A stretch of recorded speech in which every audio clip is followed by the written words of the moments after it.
Bismillahirrahmanirrahim. Assalamualaikum warahmatullahi wabarakatuh. Hamdan wa syukranillah. Wassalatu wassalamu ala rasulillah, amma ba'du. Kepada yang terhormat Bapak Imron Rosidi MTH MED selaku dosen pengampu mata kuliah bimbingan konseling dan teman-teman yang kami banggakan. Di sini kami dari kelompok 2 akan mempresentasikan tentang tips of guidance service, technique for understanding individual, and basic concept of counseling. Saya sendiri Orsida Hadiana Firdausi Nuzula dan rekan saya Nadia dan juga Salwatul Aisi. Di sini kami akan membahas tips of counseling, yaitu directive counseling, non-directive counseling, dan juga elective counseling. Teknik for understanding individual terdiri dari tes teknik dan juga non-tes teknik. Selanjutnya basic concept of counseling, ada understanding counseling, approach to counseling, dan stage in counseling process. Saya akan menerangkan tentang directive counseling, non-directive counseling, dan juga electric counseling. Yang pertama, directive counseling. Directive counseling is a technique where the counselor has a more important role and tries to provide direction and guidance that is appropriate to the student problem. In this process, the counselor plans the counseling process. His task is to analyze the problem, identify the trigger, identify the true nature of the problem, and provide various options. Counseling directive merupakan suatu teknik di mana konselor mempunyai peran yang lebih penting dan berusaha memberikan arahan dan bimbingan yang sesuai dengan permasalahan siswa. Dalam proses ini, konselor merencanakan proses konseling. Nah, tugasnya menganalisis masalah, mengidentifikasi pemicunya, mengidentifikasi hakikat masalah yang sebenarnya, dan memberikan berbagai pilihan.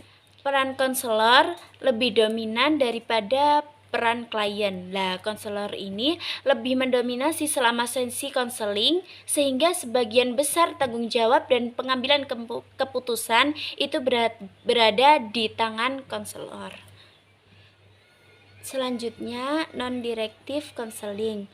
Non-directive counseling is a method where the counselor has a more passive role and tries to be an understanding and listener to the client's problem and feeling.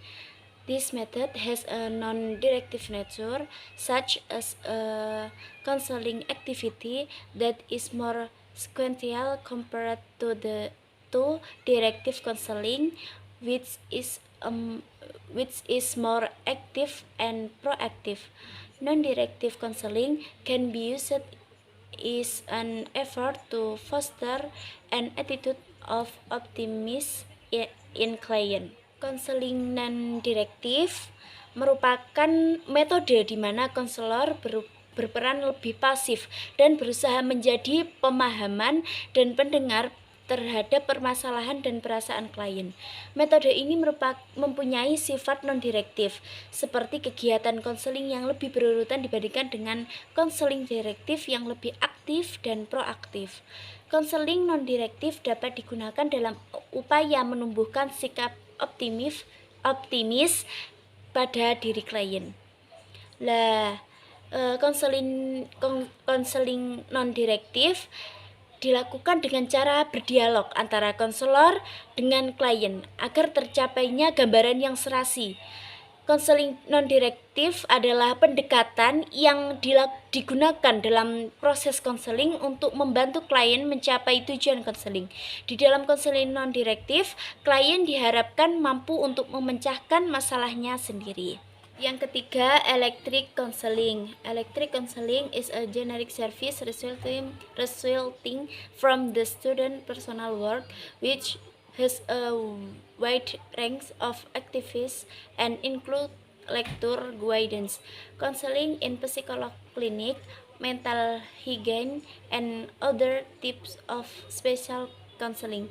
Electric counseling is defined as a synthesis and combination of directive and non-directive counseling. Konseling elektrik merupakan layanan generik hasil karya pribadi mahasiswa yang mempunyai cakupan kegiatan yang luas dan mencakup bimbingan dosen, konseling di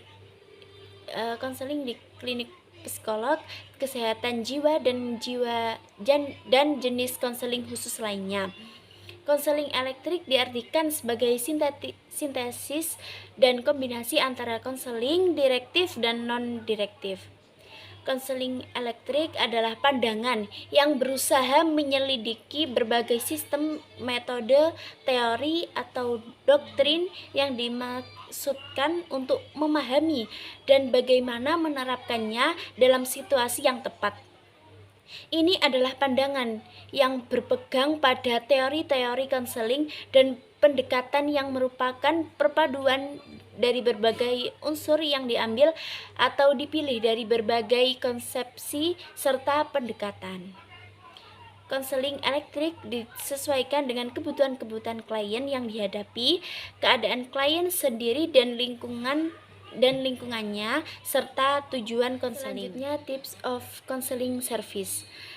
Data collection, challenge in counseling service, information and orientation service, evaluation service, and placement service. Jenis layanan konseling. Yang pertama ada pengumpulan data.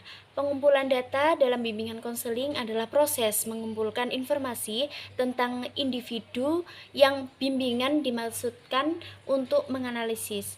Yang kedua, layanan informasi dan orientasi. Salah satu layanan yang dibutuhkan siswa untuk pendidikannya, tujuannya adalah untuk menjadi sadar akan lingkungan dan membantu siswa mempelajari keterampilan memperoleh dan menafsirkan informasi. Yang ketiga, ada layanan penempatan. Layanan orientasi dan nasihat yang memungkinkan siswa menemukan tempat yang tepat sesuai dengan potensi, bakat, minat, dan kebutuhan pribadinya. Tujuan dari pengabdian ini adalah untuk membantu mahasiswa dalam mencapai penempatan dan pembagian yang sesuai di kelas, kelompok belajar, jurusan, program studi, program pilihan, magang, dan lain-lainnya. Yang keempat, ada tantangan dalam layanan konseling. Tantangan ini menuntut konselor untuk memiliki kompetensi profesional yang tinggi, pemahaman yang baik tentang kode etik, pengetahuan mendalam tentang kondisi klien, serta kemampuan untuk memberikan pelayanan yang terbaik dengan sumber daya yang tersedia. Yang kelima, layanan evaluasi.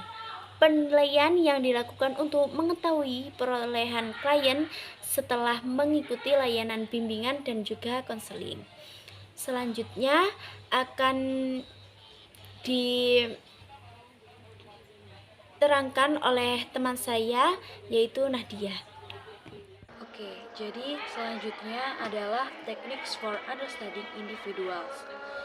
Teknik for understanding individuals ini ada dua macam, test techniques and non-test techniques.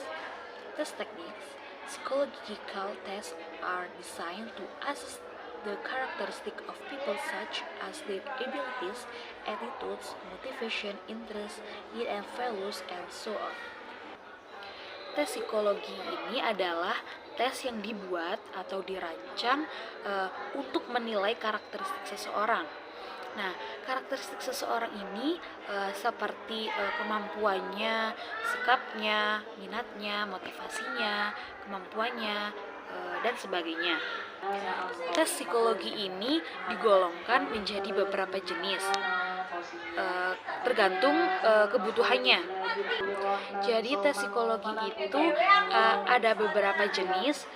Jadi ada beberapa jenis tes psikologi di mana semua itu bertujuan atau dirancang untuk menilai karakteristik seseorang tersebut. Yang kedua adalah non-test techniques. Techniques for understanding individuals that are carried out without using test. Jadi teknik non-test ini adalah teknik memahami individu dengan cara tanpa tes. Jadi memahami individu dengan tidak melakukan tes. Biasanya para konselor itu menggunakan teknik ini. Teknik ini melalui observasi atau penelitian. Beberapa tes teknik, first aptitude test, achievement test, attitude test, and personality test. Aptitude test adalah tes bakat. Nah, tes bakat ini itu adalah serangkaian tes yang digunakan untuk menilai kemampuan kognitif kita ataupun untuk menilai minat bakat kita pada suatu bidang atau jurusan tertentu. Nah, tes ini tuh biasanya dilakukan sebelum kita mulai pekerjaan seperti menjadi juru tulis, guru, musisi, dan lain-lain. Yang kedua adalah achievement test. Achievement test itu adalah tes prestasi. Kan prestasi itu adalah sesuatu yang telah berhasil dicapai oleh seseorang dalam bidang studi atau kegiatan.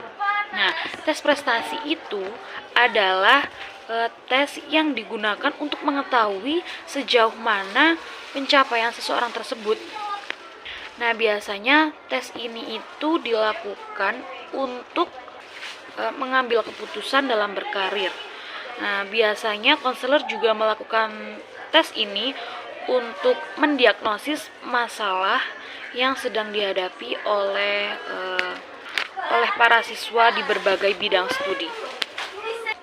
Jadi tes prestasi ini bertujuan untuk mengetahui seberapa jauh kemampuan kita atau pencapaian kita yang sudah kita capai di berbagai bidang tertentu. Yang ketiga adalah attitude test. Attitude test ini adalah tes sikap. Sikap itu kan adalah ekspresi yang mewakili evaluasi kita terhadap berbagai objek, peristiwa, seseorang, ataupun situasi. Mengapa sikap itu perlu diuji? Karena kehidupan sosial seseorang itu tergantung pada sikap seseorang tersebut. Jadi tujuan adanya tes sikap itu adalah untuk mengukur tingkat perasaan positif atau negatifnya seseorang tersebut terkait dengan institusi ataupun agama, partai politik, dan lain-lain. Tes sikap ini biasanya itu digunakan untuk meneliti seseorang atau mensurvei seseorang sebelum akan diambil keputusan penting terkait dengan orang tersebut. Personalitas itu adalah tes kepribadian. Jadi tes kepribadian ini adalah tes yang dilakukan untuk mengetahui kepribadian seseorang. Kepribadian seseorang ini tidak hanya sekedar penampilan fisik, tapi juga meliputi aspek emosional, motivasi, sikap moral seseorang, atau bahkan ada yang memasukkan kecerdasan sebagai kepribadian seseorang. Jadi kepribadian itu mengacu pada karakteristik unik yang dimiliki seseorang tersebut dan biasanya berpengaruh pada perilaku seseorang tersebut. Jadi tes kepribadian ini itu untuk mendiagnosis kepribadian kita, untuk membuat penyesuaian yang tepat dengan pilihan pendidikan atau pekerjaan ataupun kejuruan yang akan kita ambil. Jadi dengan melakukan tes kepribadian ini akan membantu seseorang dalam memilih pendidikan dan kejuruan agar mengambil pendidikan atau kejuruan itu dengan tepat. selanjutnya adalah non-test techniques. Non-test teknik ini ada autobiography, cumulative record, and sensitive information. Autobiografi itu adalah daftar riwayat hidup atau daftar tentang kepribadian diri seseorang yang ditulis sendiri oleh seseorang tersebut. Jadi dengan data diri yang ditulis sendiri itu akan memudahkan seseorang untuk memahami seseorang tersebut. Nah, ini tuh biasanya membantu konselor untuk memahami siswa. Biasanya dilakukan untuk memahami setiap siswa agar bisa memahami siswa itu dengan baik. Yang kedua adalah cumulative record. Cumulative record atau catatan kumulatif ini adalah catatan kumulatif itu adalah catatan tentang pribadi seseorang yang bisa digunakan dalam jangka waktu yang lama.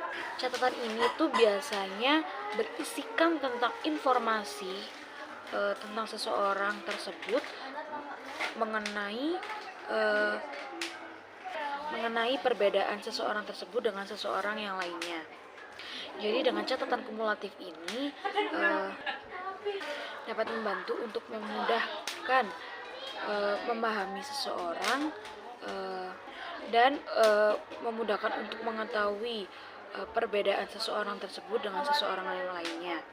Kemudian yang terakhir adalah sensitive information. Sensitive information itu adalah informasi sensitif berkaitan dengan perilaku ekstrim atau perilaku yang tidak wajar yang dilakukan oleh seseorang, dan perilaku tersebut biasanya cenderung berbahaya jika dipublikasikan. Nah, seseorang yang memiliki perilaku ekstrem tersebut itu harus ditangani dengan hati-hati, dan informasi sensitif mengenai perilaku yang ekstrem tersebut itu harus disimpan dalam file yang rahasia. Jadi konselor tidak boleh mempublikasikan informasi tersebut dengan semena-mena dan tidak bertanggung jawab. Itu saja yang dapat saya sampaikan. Materi selanjutnya akan disampaikan oleh rekan saya. Assalamualaikum warahmatullahi wabarakatuh. Perkenalkan, nama saya Salwatul Ais dari NIM 0230101110003. Saya di sini sebagai kelompok 2 akan menjelaskan tentang materi Basic Concept of Counseling. Yang pertama ada understanding counseling, ada approach to counseling, and stage in counseling process. Understanding counseling ini ialah pengertian dari counseling yang saya akan bahas pertama. Pembahasan kedua ini ada approach to counseling, ialah pendekatan-pendekatan dalam counseling. Yang ketiga ada stage in counseling process, ialah tahapan-tahapan dalam counseling process. Baik, saya akan menjelaskan tentang materi pertama, yaitu ialah understanding counseling. Counseling is a learning-oriented process carried in a simple one-to-one social environment in which the counselor, professionally competent in relevant psychological skill and knowledge, seeks to assign the client by method appropriate to the latter needs and within the context of the total personnel program. Yakni ialah pengertian konseling. Konseling adalah suatu proses pembelajaran yang berfokus pada individu atau klien yang dilakukan dalam suatu lingkungan sosial yang sederhana. Dalam proses ini konselor yang memiliki keahlian dan pengetahuan mengenai psikologis yang relevan bertugas untuk membantu klien dengan menggunakan metode-metode yang sesuai dengan apa yang dibutuhkan klien, dan juga memperhatikan konteks program personel total Nah, dengan demikian itu, konseling merupakan suatu proses kolaboratif antara konselor dan klien yang bertujuan untuk membantu klien untuk mencapai pertumbuhan pribadi, mengatasi masalah dan meningkatkan kesejahteraan mereka secara menyeluruh. Yakni konselor ini membantu seorang klien dalam menghadapi masalah-masalahnya, seperti salah satunya ialah kebanyakan pikiran, stres, atau mood yang kurang teratur dan merasa tidak percaya diri kepada dirinya sendiri. Sehingga konselor di sini ialah seorang yang mempunyai keahlian atau memiliki pengetahuan tentang psikologis yang relevan dan bertugas untuk membantu seorang klien yang memiliki masalah terhadap dirinya sendiri dengan cara menggunakan metode-metode atau cara-cara yang sesuai dengan kebutuhan klien, yakni seperti contohnya klien di sini ada yang memiliki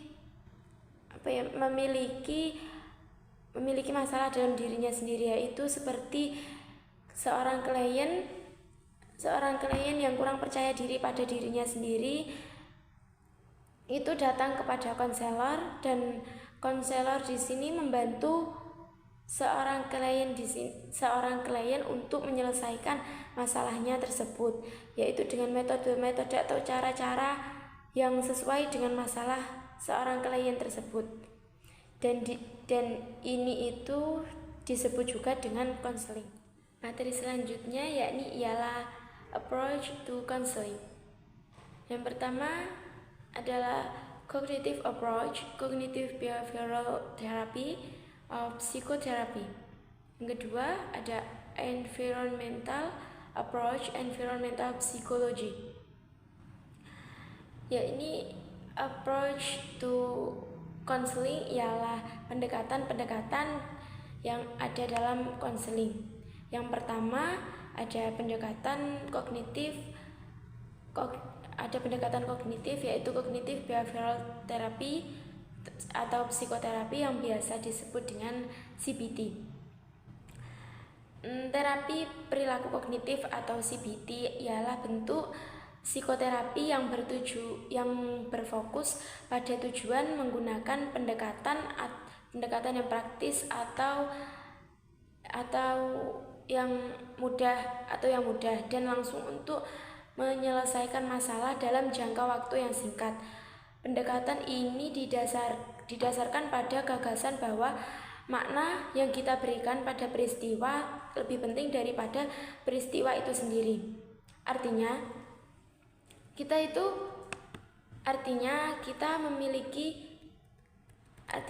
memiliki kontrol atas cara kita memahami dan merespon suatu peristiwa yang terjadi dalam hidup kita. Nah, adanya CBT ini bertujuan untuk mengubah pola pikir dan perilaku yang menjadi penyebab kesulitan psikologis, yaitu yang menjadi masalah dalam seseorang klien, seperti halnya pikiran yang negatif. Nah, pikiran yang negatif ini bisa diselesaikan menggunakan pendekatan yang disebut CBT ini. CBT ini bertujuan untuk mengubah pola pikir dan perilaku yang menjadi penyebab kesulitan psikologis. Nah, sehingga mengubah perasaan individu, dapat mengubah perasaan individu. Jadi jika ada seorang klien yang mempunyai masalah dengan pikirannya atau terlalu berpikir negatif terus, sehingga itu menjadi penyebab stresnya dia, karena dia itu tidak percaya kepada dirinya sendiri dan dia itu terlalu berpikir negatif sehingga dia tidak pernah berpikir positif. Nah, itu juga bisa menjadi masalah dalam psikologisnya, sehingga masalah ini bisa dikonsultasikan kepada konselor, yakni salah satunya adalah guru BK ataupun dokter psikologi yang lainnya. Nah, dengan cara ini kita bisa mengubah pikiran yang semula negatif ini, kita ubah menjadi positif dengan cara CBT ini. Dengan cara CBT ini, pikiran yang negatif kita berusaha untuk mengubahnya menjadi positif. Seperti halnya kita merasa takut akan suatu hal, karena dengan peristiwa-peristiwa tersebut kita takut akan adanya masalah-masalah ini, sehingga kita tidak menikmati atau kita tidak memahami suatu masalah ini, sehingga kita hanya berpikir bahwa masalah ini hanyalah beban untuk kita. Padahal suatu masalah itu bisa kita pahami dan kita maknai sebagai peristiwa-peristiwa atau pengalaman-pengalaman yang terjadi dalam hidup kita, sehingga kita itu bisa menikmati suatu masalah ini, dan kita tidak hanya berpikir atau memikirkan masalah ini saja, tetapi kita kedepannya itu bisa memahami masalah ini dan kita bisa tahu penyelesaiannya seperti apa. Karena dengan memahami peristiwa ini, kita bisa belajar dengan peristiwa ini untuk kedepannya.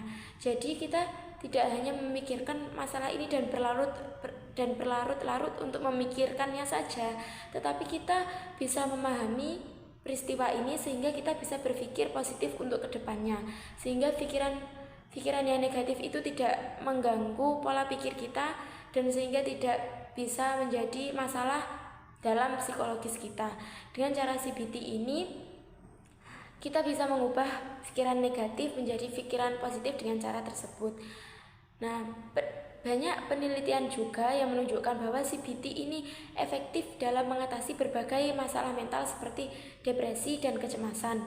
Nah, kecemasan tersebut yang ada dalam diri kita itu biasanya timbul karena masalah-masalah yang kita alami. Jadi kita mendapatkan masalah dan kita hanya memikirkan masalah ini terus, memikirkan hal-hal negatifnya tanpa kita mengambil hal yang positif dalam masalah ini. Dalam suatu masalah kan kita bisa mengambil hal yang positif seperti kita bisa belajar dari masalah ini, kita belajar untuk kedepannya agar lebih hati-hati atau lebih berfokus atau lebih belajar dalam masalah ini agar kita bisa menyelesaikan masalah selanjutnya. Lalu untuk pendekatan dalam konseling yang kedua ini ada pendekatan lingkungan atau psikologi lingkungan. Psikologi lingkungan ialah studi tentang bagaimana manusia berinteraksi dengan lingkungannya. Ini berarti cara manusia itu memahami bagaimana lingkungan tempat kita tinggal itu dapat mempengaruhi pikiran atau perasaan dan perilaku kita. Tujuan utamanya ialah untuk mengidentifikasi masalah yang terjadi di lingkungan dan menemukan cara untuk memperbaikinya agar kita bisa hidup lebih baik ke depannya dan juga menjaga alam sekitar kita agar tetap sehat. Jadi psikologi lingkungan itu berusaha untuk membuat manusia lebih bahagia dan sekaligus membantu menjaga lingkungan agar tetap lestari. Maksudnya di sini adalah psikologi lingkungan atau pendekatan lingkungan itu ialah kita itu mencari tahu bagaimana lingkungan kita agar kita itu tahu. Kan biasanya ada seperti contohnya masalah bullying. Masalah bullying itu kan biasanya teman kita yang membuli kita sehingga kita itu mendapatkan tekanan. Nah, dari ini kita bisa mencari tahu apa sih yang bisa membuat kita tertekan. Nah, kita bisa mencari tahu dari lingkungan kita, dari sekeliling kita, dari teman-teman kita atau dari keluarga kita jika kita mendapatkan suatu tekanan itu. Jadi psikologi lingkungan itu cara kita itu mencari tahu bagaimana kita berinteraksi dengan lingkungan kita, atau kita mencari tahu bagaimana yang terjadi di lingkungan kita dan siapa tahu itu apa yang terjadi pada diri kita itu penyebabnya adalah lingkungan. Jadi kita cari tahu apa yang terjadi dalam lingkungan dulu, sehingga kita bisa mencari tahu apa sih sumber masalah yang kita alami, sehingga kita mengalami depresi atau mengalami tekanan tersebut. Jadi kita mencari tahu dulu asal usul masalahnya atau pengaruhnya, atau apa yang bisa membuat kita seperti ini. Kan juga lingkungan juga bisa membuat kita depresi atau pikiran. Kan di dunia ini kita tidak hidup dengan sendiri, kita hidup dengan orang lain, sehingga apabila ada lingkungan di sekitar kita ini tidak nyaman dengan kita, dan kita itu merasa tidak nyaman atau kita merasa tertekan, sehingga itu bisa mengganggu psikologis kita. Nah, dengan pendekatan lingkungan ini secara perlahan-lahan kita bisa menemukan sumber masalah apa yang dapat menyebabkan psikologis kita terganggu. Seperti tekanan mental, itu kan bisa dicari tahu dari lingkungannya, masalahnya itu apa, seperti apa, dan kita itu cari tahu untuk menemukan bagaimana penyelesaiannya. Nah, dengan cara ini kita bisa menemukan penyelesaian dalam masalah kita. Jadi dengan pendekatan lingkungan kita bisa tahu bagaimana lingkungan kita, dan kita bisa mengontrol diri kita agar kita bisa mengetahui bagaimana cara penyelesaian dalam masalah ini. Nah, yang selanjutnya ini ada stage in counseling process. Dalam stage in counseling process ini ada beberapa tahapan. Yang pertama, awareness of need for help. Yang kedua ada development of relationship. Yang ketiga ada expression of feeling and problem clarification. Selanjutnya ada exploration of deeper feelings. Yang selanjutnya integration process. Terus ada time, perspective, and developing awareness. Yakni tahapan-tahapan proses dalam konseling.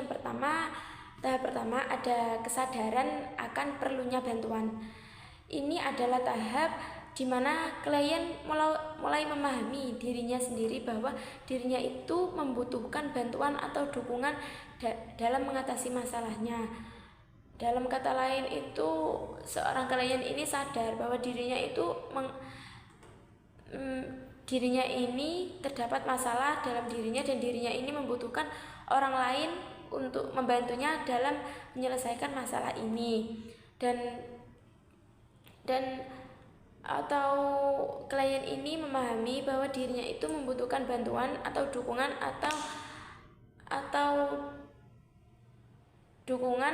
dalam mengatasi masalah atau tantangan yang mereka hadapi. Jadi mereka itu sadar akan dirinya itu membutuhkan bantuan orang lain, sehingga dia datang kepada orang lain dan dia meminta bantuan untuk menyelesaikan masalah yang ada dalam dirinya sendiri. Yang tahap kedua di sini ada pengembangan hubungan. Tahap ini melibatkan pembangunan hubungan yang baik di antara konselor dan klien. Ini seperti untuk menciptakan lingkungan yang aman dan terbuka di mana klien merasa nyaman untuk berbagi. Nah, di sini dalam tahap ini klien itu merasa nyaman untuk menceritakan keluh kesahnya kepada seorang konselor, sehingga konselor juga lebih mudah untuk memahami klien di sini, dan klien ini merasa nyaman dengan konselor sehingga dalam tahap ini itu hubungan antara konselor dan konseling ini lebih erat, sehingga seorang konselor juga lebih mudah untuk memahami klien, dan klien ini lebih terbuka pada konselor. Selanjutnya tahap berikutnya ada membantu ekspresi perasaan dan klarifikasi masalah. Pada tahap ini konselor membantu klien dalam mengidentifikasi dan mengungkapkan dan mengungkapkan perasaan mereka serta memperjelas masalah yang mereka alami. Jadi pada tahap ini konselor itu membantu seorang klien untuk mengungkapkan atau mengklarifikasikan masalah-masalah yang dialami oleh klien sehingga masalah itu atau apa yang ditakutkan itu lebih jelas apa yang dialami oleh klien di sini, sehingga seorang konselor di sini juga lebih mudah untuk membantu seorang klien. Selanjutnya pada tahap 4 ada eksplorasi perasaan yang lebih dalam. Pada tahap ini melibatkan eksplorasi lebih lanjut terhadap perasaan dan pengalaman klien untuk memahami akar penyebab masalah yang lebih dalam. Pada tahap ini seorang konselor itu lebih bereksplorasi lebih lanjut terhadap perasaan dan pengalaman seorang klien ini agar untuk tujuannya untuk memahami akar masalah yang dialami klien, sehingga seorang konselor ini lebih melibatkan eksplorasi lanjut terhadap perasaan klien agar seorang konselor di sini lebih memudahkan memahami akar masalah yang terjadi pada seorang diri klien tersebut. Selanjutnya ada tahap yang kelima, yaitu proses integrasi. Di tahap ini klien dan konselor bekerja sama untuk mengintegrasikan pemahaman baru terhadap diri dan masalah seorang klien ke dalam kehidupan sehari-hari mereka. Jadi seorang konselor di sini menanyakan atau ingin tahu lebih lanjut tentang keseharian seorang klien, sehingga konselor di sini agar lebih paham, oh klien saya ini mempunyai masalah seperti ini karena kesehariannya itu seperti ini. Jadi seorang konselor itu lebih mudah memahami dan mengetahui akar masalah dari klien di sini, sehingga seorang konselor itu lebih mudah dalam memahami dan juga membantu seorang klien menyelesaikan masalah yang terjadi dalam dirinya. Selanjutnya tahap ke-6 ada perspektif waktu. Pada tahap ini klien dan konselor mengeksplorasi cara pandang klien terhadap masa lalu, masa kini, dan masa depan mereka, serta bagaimana hal itu mempengaruhi pemecahan masalah mereka.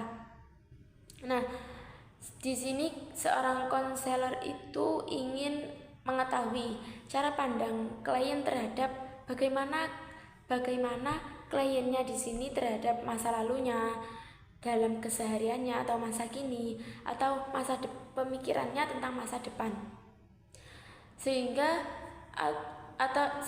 di sini tahap ini bisa memecahkan permasalahan karena seorang konselor ini bisa mengetahui bagaimana masa lalu dari kliennya. Jadi masalah-masalah apa yang dialami dari masa lalu kliennya sehingga terjadi masalah seperti ini. Terus bagaimana kesehariannya atau masa kini yang terjadi pada seorang klien ini, apa yang terjadi dalam masa kini atau kesehariannya, agar konselor itu tahu lebih lanjut tentang permasalahan yang dialami oleh seorang klien ini.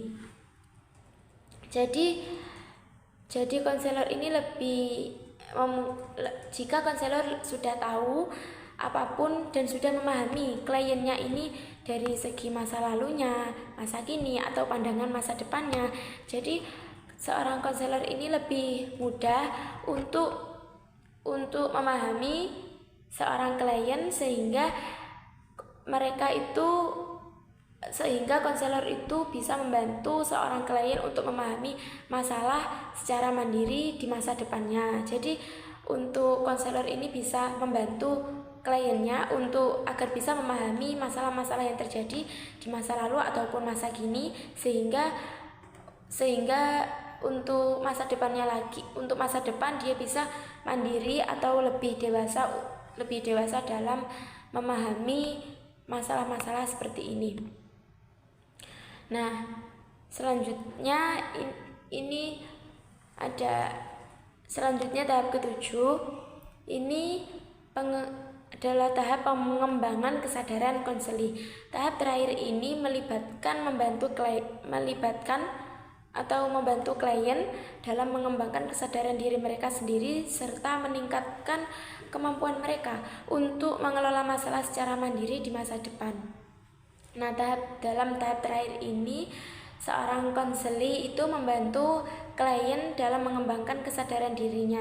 Jadi kan ada biasanya klien itu masalahnya tidak sadar bahwa dirinya itu terlalu hanyut dalam pikirannya. Jadi tugas konselor dalam tahap ini membantu seorang klien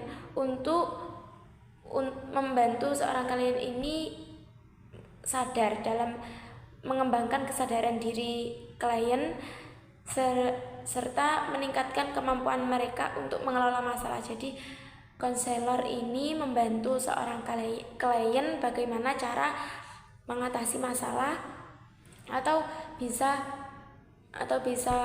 memberitahu atau membantu atau memberi motivasi kepada klien atau memberi bagaimana cara untuk menghadapi masalah-masalah berikutnya agar seorang klien ini lebih berpikir positif dan bisa mengelola masalah-masalah yang dalam hidupnya. Jadi dia dalam terkena masalah itu tidak hanya tertekan dalam masalah, tetapi di sini konselor juga membantu seorang klien untuk mengelola masalahnya sehingga pada masalah berikutnya seorang klien ini bisa terbiasa atau lebih tahu bagaimana penyelesaian dalam masalahnya, sehingga dia tidak hanya berpikir untuk negatif, dia juga bisa berpikir untuk positif ke depannya dan agar dia tidak menjadi tekanan dalam dirinya. Nah, setiap tahapan memiliki peran penting dalam membantu konseli mengatasi masalah yang terjadi yang dialami oleh klien sehingga bisa mencapai pemahaman yang lebih dalam tentang diri klien sendiri dan dunia sekitarnya. Cukup sekian presentasi saya hari ini. Mohon maaf apabila ada salah kata atau pengucapan dalam presentasi saya mohon maaf yang sebesar-besarnya. Wassalamualaikum warahmatullahi wabarakatuh.